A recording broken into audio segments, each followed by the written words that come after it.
jednodušší, ten to vytiskne. Já na rozdíl od mého otce, já jsem jako spíše flegmatik, protože mě naučili o kolorismu této vlastnosti a Je to stejně zbytečný. Jednodušší to jsou krásně.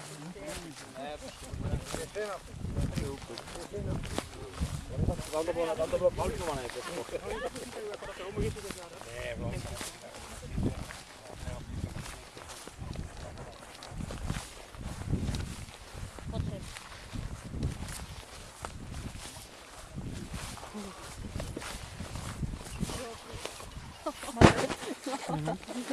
To je provokace, no? Dívej.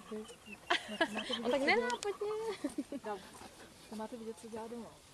Se starším, tak máme tam jako takový zahrádečku jakoby a okolo toho prostě jsou travnatice stíčky. A tenhle ten ho začne provokovat, tak začne ho mít, ale velký ten starší ten je prostě chytrý, tak ten ho začne na ně basne, malý je to zaběhne a ten na ně čeká.